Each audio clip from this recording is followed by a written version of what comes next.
최근 주말에만 HLB 영상을 업로드하다 보니 분량이 많은 편이었는데 오늘은 핵심만 짧게 요약하겠습니다. 지난 금요일 HLB는 2.64% 추가 반등하며 11월 둘째 주를 2.13% 상승으로 마감하였습니다. 주간 상승률은 다소 미미한 편이지만 무려 6주 만에 나온 반등이었기 때문에 감개무량을 느낄 수 있었을 것입니다.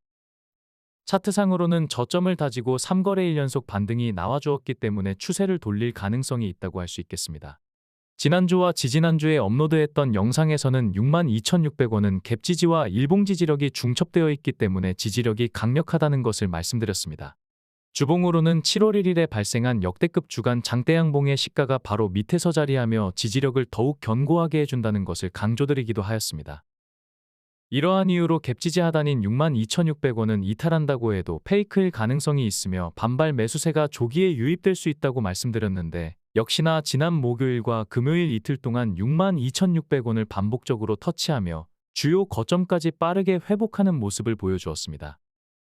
주가가 주요 지지 구간을 벗어났을 때 대형 거래량을 동반하지 않는다면 해당 구간까지 빠르게 회복되는 것이 통계로 입증된 차트 이론이라는 것을 자주 강조드렸습니다.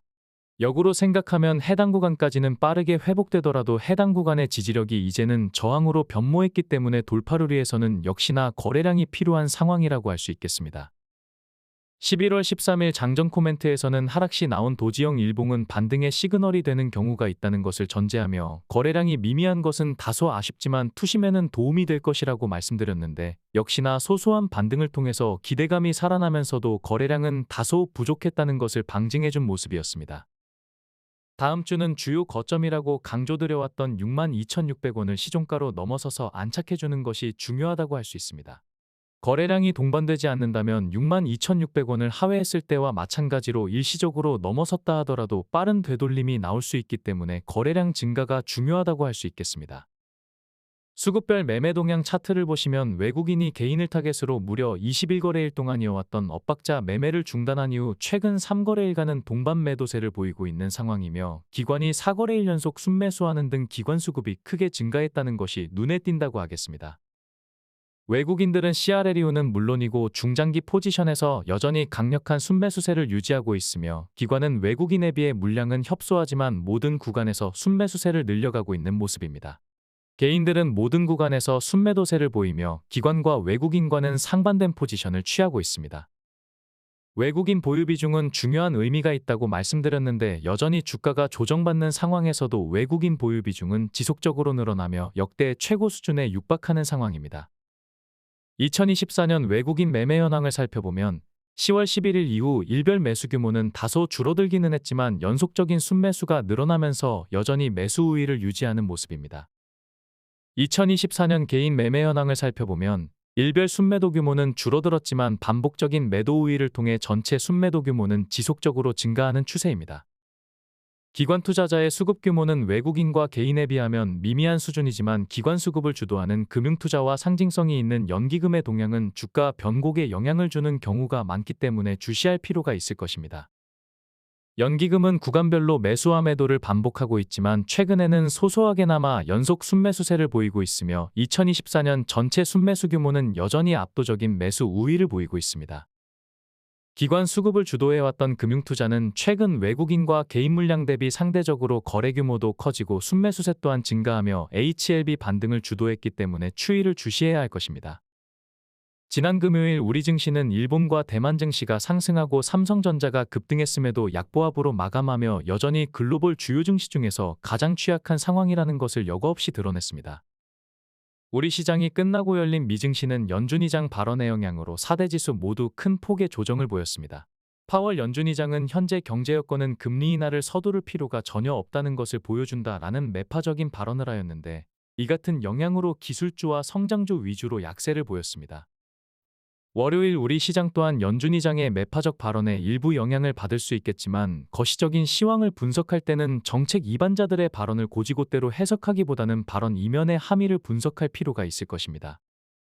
자주 강조드렸듯이 트럼프의 보편적 관세는 지지자들에게 존재감을 어필하기 위한 공약이며 실무에서도 협상력을 높이기 위한 의도적이고 엄포성이 다분한 발언으로 해석해야 한다는 입장입니다. 또한 연준의장의 매파적 발언 또한 트럼프 집권 2기를 맞아 불확실성이 커지는 상황에서 선제적으로 대응하기 위한 전략적 발언으로 해석하는 것이 타당할 것입니다. 임기를 얼마 남겨두지 않은 파월 연준의장은 실패한 연준의장으로 낙인되고 싶은 마음이 추호도 없을 것입니다. 보편적 관세와 불법 이민자 추방 정책 등 트럼프의 주요 공약들이 물가를 급등시킬 위험이 있다는 것을 모를 리가 없기 때문에 연준의장은 긴급하게 이에 대한 입장 표명이 필요했을 것입니다. 나스닥이 2.24% 하락하고 M7 종목들이 대부분 적지 않게 하락했음에도 테슬라는 나홀로 독야청청하는 모습입니다. 전기차 보조금이 폐지되면 원가 경쟁력이 탁월한 테슬라만 수혜를 입을 것이라는 전망이 제기되었기 때문입니다. 지난 금요일 삼성전자는 10조 원 규모의 자사주 매입 계획을 밝히면서 7.21% 급등이 나왔습니다. 장중에는 소문만 있다가 정규장 직후 언론을 통해 자사주 매입 계획이 확정되면서 시간의 거래에서 3.18% 추가 상승이 나와주기도 하였습니다. 그러나 자사주 매입은 삼성전자가 직면한 HBM 기술 격차와 파운드리 관련 근본적인 문제 해결이 될 수는 없기 때문에 이에 대한 개선책이 뒤따라야 상승 동력을 유지할 수 있을 것입니다. 코스피에서 30% 가까이 지분을 차지하는 삼성전자와 삼성전자 우선주가 7% 넘게 상승하고 시총 2위인 하이닉스마저 3%대 강세를 보였지만 2차전지 관련주들이 전기차 보조금 폐지 소식으로 급락하면서 코스피는 약보합으로 마감하였습니다. 코스닥 또한 시총 상위권에 포진한 에코프로 그룹주들이 약세를 보이며 지수 하방 압력을 가중시켰지만 제약바이오주가 선방하고 중소형 반도체 종목들이 삼성전자 반등에 커플링되면서 코스닥은 강세 전환하며 마감하였습니다. 코스피 제약바이오 섹터는 삼성바이오로직스 등의 부진으로 등락률 하단에 머물렀지만 코스닥 제약바이오 섹터는 HLB그룹주 등 몇몇 종목들이 선방하면서 상위권에 이름을 올린 모습입니다. HLB가 본격적으로 반등하기 시작한 23년 10월 이후 HLB그룹주의 동향을 비교해보면 여전히 테라퓨틱스가 조정을 마치고 확연하게 우상향하고 있는 가운데 HLB가 반등을 모색하는 분위기입니다. 다시 강조드리지만 개인들의 멘탈이 임계치에 이를 때가 바닥인 경우가 많았다는 것을 유념하시기 바랍니다. 양대 시장 시총 1,000억 원 이상 제약바이오주의 등락률 상위 순위를 살펴보면 펩트론과 루닛이 최고 상승률을 기록한 가운데 HLB 바이오스텝과 HLB가 오랜만에 이름을 올린 모습입니다. 제약바이오주 주간 상승률을 보면 역시나 비만 치료제로 각광을 받고 있는 펩트론이 40.6% 상승으로 주간 최고 상승률을 기록하였으며 의료 AI 기업 대장주로 평가받는 루닛이 21.1% 상승으로 주간 수익률 2위에 랭크된 모습입니다. 지난 한 주간 제약바이오 섹터가 부진했기 때문에 HLB는 2.1%라는 소소한 상승에도 등락률 상위권에 이름을 올렸으며 HLB생명과학은 마이너스 수익률을 기록했지만 상대적으로 낙폭이 적었다는 이유로 리스트에 오를 수 있었습니다. 11월 13일 기준 공매도 잔고는 261만 주로 꾸준히 감소하는 모습을 보여주고 있습니다.